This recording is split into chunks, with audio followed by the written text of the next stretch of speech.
ধরো এই দেখো একটা এই ত্রিভুজটা নিলাম, কোন ত্রিভুজটা দেখছো, এটা কিন্তু সমদ্বিবাহু ত্রিভুজও হবে। আচ্ছা এই ত্রিভুজটা আগে আমরা বসাই দিই। সমকোণী ত্রিভুজ হয়ে গেল। এই দেখো এটা বক্স লিখে রাখছে, ঠিক আছে। এবার সমদ্বিবাহু ত্রিভুজ দিলাম, সমদ্বিবাহু ত্রিভুজ হয়ে গেল। এবার বিষমবাহু ত্রিভুজ করতেছে, বিষমবাহু ত্রিভুজ হয়ে গেল। দেখো এই তিনটাতে কিন্তু বক্স বক্স লিখে রাখছে, ঠিক আছে, যে তিনটা আমি বক্স দিয়ে করছি। হ্যাঁ, সমকোণী ত্রিভুজের বৈশিষ্ট্য কি বলছি, এক সমকোণ না, এই দেখো এইখানে বরাবর বসাইছে, এই যে 90 ডিগ্রি, এই দাগটা এই দাগটা কি বরাবর মিলে গেছে 90 ডিগ্রি, তাহলে এটা কি একটা সমকোণী ত্রিভুজ। আমরা এখানে ইচ্ছা মতো এবিসি দিতে পারি। এবার এ বি সি, এখন লিখার সময় এইভাবে করে লিখবো, একটা ত্রিভুজ দিব আর একই সমান্তরালে করব। যদি এ আগে দিই এ বি সি, বি মাঝখানে দিব, যদি সি দিই এ সি বি মাঝখানে দিব, ঠিক আছে, এভাবে সমান করে করব। তো আমরা এ বি সি ধরি, ঠিক আছে। এগুলো কিন্তু ধারাবাহিকভাবে যাবে, উল্টা পাল্টা যাবে না, ওকে।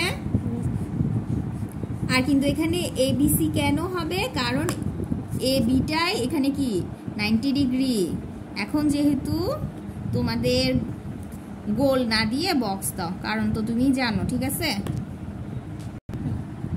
এই দেখো সমদ্বিবাহু ত্রিভুজের কি বলছে, দুইটা বাহু সমান। এখন দেখো দুইটা বাহু সমান হইল নাকি, এই যে দেখো এটা দিলাম ফুটা ফুটা, এই দেখো এই দুইটা কিন্তু সমান।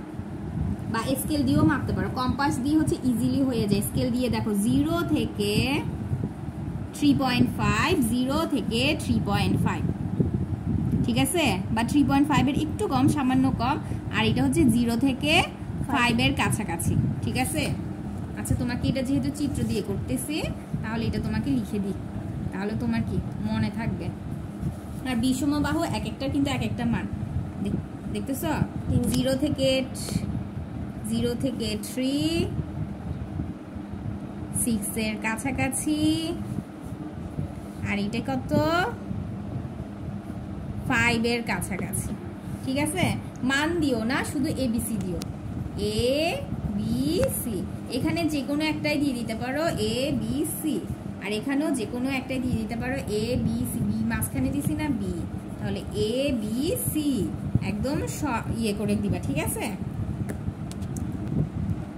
আসো সূক্ষ্মকোণটা দেখো, প্রথমে 0 থেকে 5 পর্যন্ত আমরা কি নিব, মান নিব। হ্যাঁ, দোনোটাতেই নিচ্ছি একসাথে বোঝানোর সুবিধার্থে, একসাথে করে বুঝাচ্ছি। 0 থেকে 5, 0 থেকে 5, ঠিক আছে। এবার দেখো সূক্ষ্ম মানে চিকন, তার মানে 90, কল্পনা করতেছি এইদিকে 90, ঠিক আছে। এটা কল্পনা, এটা কিন্তু আমরা চিত্রে দিব না, ঠিক আছে। এই দেখো 90। এখন এখানে তোমার কোনো কিছু লাগবে না, জাস্ট চিকন করে দিবা একটা, এটা হচ্ছে চিকন। সরি সূক্ষ্মকোণটা একটু কাজ আছে, এটা কিন্তু চাঁদা দিয়ে করতে হবে। Sorry extremely sorry. আচ্ছা সূক্ষ্মকোণে একটু কি আছে, টেকনিক আছে। হ্যাঁ, টেকনিক ছাড়া আমরা করতে পারবো না। স্থূলকোণটা দেখাই দিই, এবার ধরো স্থূলকোণটা দেখাই দিই। এই যে 90 ডিগ্রির বেশি, যেহেতু একটা কোণ কি স্থূলকোণ হতে হবে, তো একটা কোণ স্থূলকোণ দিয়ে দিছি, ঠিক আছে। এবার এই দুইটা বিন্দু কি মিলাই দিব।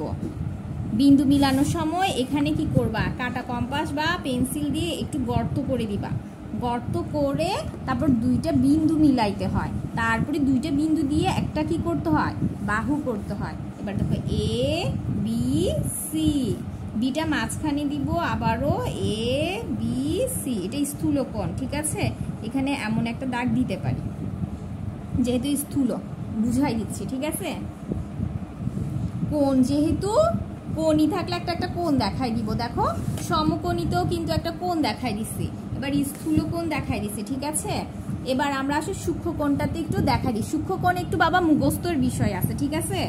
আমরা এখন চাঁদা ধরছি, এই দেখো চাঁদাতে মূল বিন্দুটা বসাইছি, এই যে এখানে একটা কাটা কম্পাস দিয়ে দিই, এটা একটা বাহু, যেটা 0 থেকে 5, 0 থেকে 5।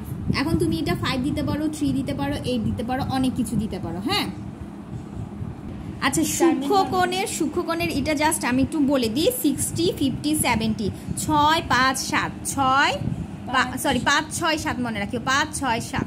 নেক্সটে ভালো করে বুঝাচ্ছি।